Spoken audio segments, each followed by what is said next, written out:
Honey, I think that car would be just perfect for us. We could fit our stuff in it just fine, and it has plenty of room, and it's good on gas. That car is way too small for you folks. Come on over here, I'll show you a better one, and it's only a little bit more. No, but also I don't miss it, in one way because I'm free to work on my video projects, which I'm really interested in, and I hope I make them advance even further. And Well, I am interested in a book that I finished a little while ago. This one here called Sell or Be Sold, and oh, I found it interesting. He says the first guy took 15 minutes demonstrating his product knowledge, and then he didn't bother to find out anything about me, and he didn't get the sale. Why? yeah, He put the product knowledge before people knowledge. And right. I went, okay, if everything we're doing in terms of sales is people knowledge, right, then we would have to understand the psychology of people, right, in order to sell to them. Yeah, And then I'm looking and saying, well, cognitive biases, in the brain, there are the brain functions with these different biases, right? Some brains are black and white, and some of them, uh, some brains, they're based on likability. Like you look at Facebook, they're using likability. They use yeah, yeah, like yeah. this. I don't Because like that. when you're selling, the first thing that you're selling is yourself. Yeah. People don't realize that. They think, oh, okay, I'm selling hammers. I got the best hammer. It hammers nails just like a damn. Mm-hmm. But the person who's buying that hammer, there's 1,000 places they can buy a hammer. Mm-hmm. Mm-hmm. You got to get them to buy it from you. So what's going to happen? How do you do that? Well, the first thing I know that I don't personally do enough. I'm weak in this. You got to ask them to buy the hammer. You see they're interested in your hammer, and some of them aren't even that interested. You say, well, will you like to buy one right off of me now today? And then they have to make a decision. And some people who even weren't even thinking about buying a hammer will buy a hammer off you just because you're a nice guy and you're putting it out there for them, you're treating them decent, they'll buy the hammer. And that's just the way of it. And I got to sell Like more of those hammers myself. getting the like I said, yes, you have to sell the person. Yeah. Okay, so you have to know a little about what your client would want, right? And then you have to ask your client what they need. And then you have to do and produce that. I mean, that's basically the first bottom step of everything is go out and find something that somebody needs and fulfill the need. Yes. Yeah, that's the other thing that people ignore. So you walk up to a guy and says, I need a hammer. And you say, okay, I'll be right back with one. Yeah. Yeah. And that's another important question you should be asking. What is it you are looking for? What are you looking for?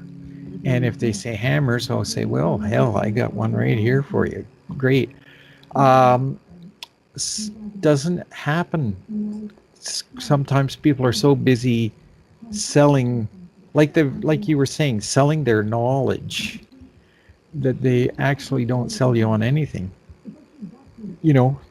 Okay, I know all about how to make kumquats in Hawaii, but if the person doesn't want a kumquat in Hawaii, then what the heck are you talking to them about?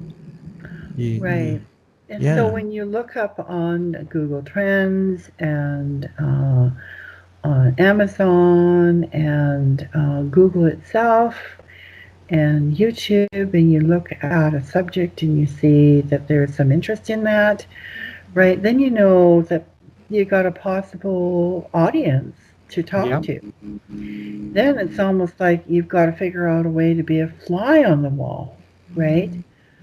And listen to what that audience is talking about. Yes. And there are some groups on Facebook which you can go in and do that. You don't go in and sell them. You go in and ask them questions, right? Yep. And like, how are you doing this? What are you doing that? What do you need this? Do you need that? What are you lacking that you wish you had? You know, they're not dumb questions, but you know, they're not salesy questions. They're not like coming at you saying, I have this hammer, knock, knock, knock on your head, bang, you're out. Yeah. Um, I've had a friend of mine was a car salesman, and I went to see him at his dealership one day just because I happened to be driving by. I thought, oh, I'll go see Brian and have a coffee with him, you know. And he immediately tried to sell me this humongous, great construction yellow truck, which I never would have bought. Wasn't the least bit interested in, but he's going on and on about what a good deal this truck. And all I was there for was to have a coffee with the guy. Anyway, obviously he didn't sell me anything, and I didn't go back for coffee after that. I was very disappointed, you know, because I thought he totally misread the situation. Obviously, he can't be important enough that I would walk in the door and just want to have a coffee with him. Well, wouldn't it be nice to walk up to somebody and say, I know you're going to need a car in 5 years' time, right? Here's my card. Can you keep it for 5 years? And when you're in the market, give me a call. Well, That he way should I have, don't have to be hard yeah, sell. yeah, he should You have know, spoke and the out that I person would wasn't have there said, for a car, mm, and he should have, and if he had just been friendly and had a coffee and maybe threw in a little bit of a plug about his cars, but not too much, you know, not heavy, then maybe a year or two later I would have gone in there for a car. mm, If I was thinking about a car, he'd be the first guy I'd think of, because I think, oh yeah, Brian sells cars, I'll go there, you know. mm, But that, mm. I don't know, it's too bad he didn't think of that. Too bad. I probably did buy a car in the dealership across the road within a year or two, now that I think about it.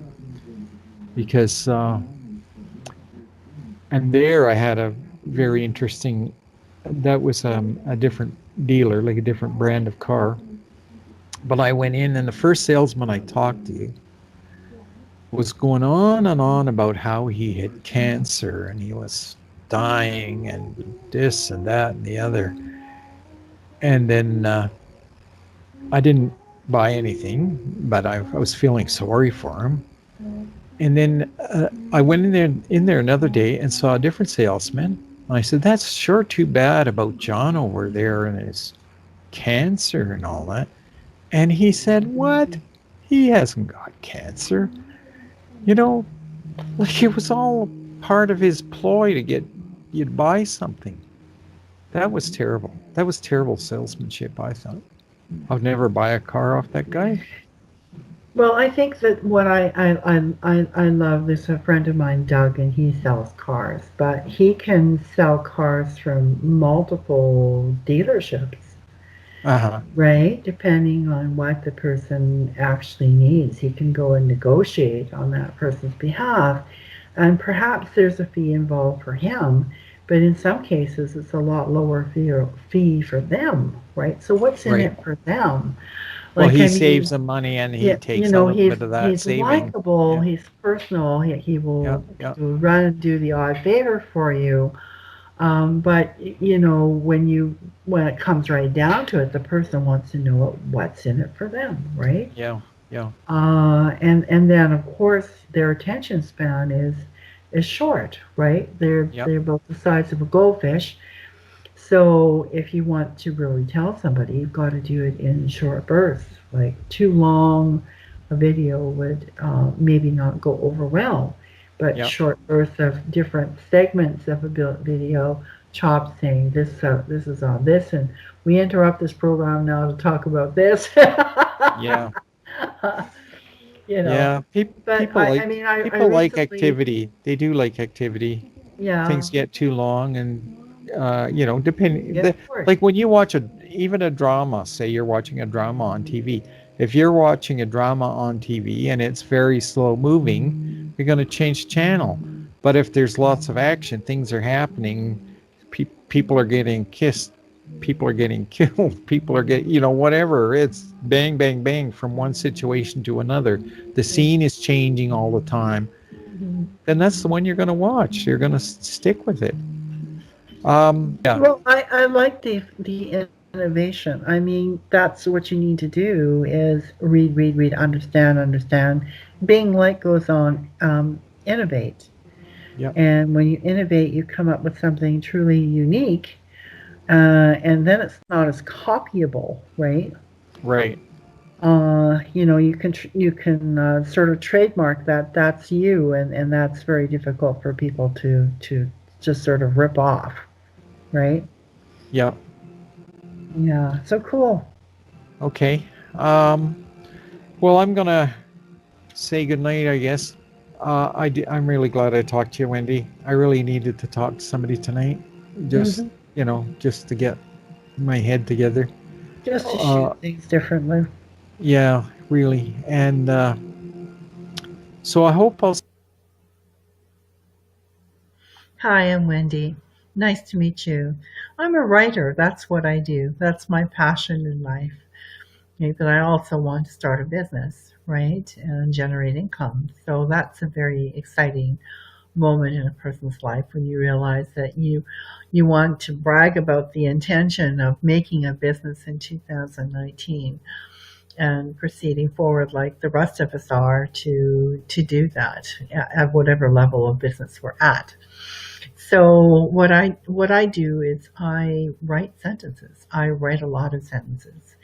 I know the ins and outs of a sentence. I can tell you that some sentences give depth perception in language. Some sentences give you a different sort of importance and where weight is in terms of your idea and conveying it.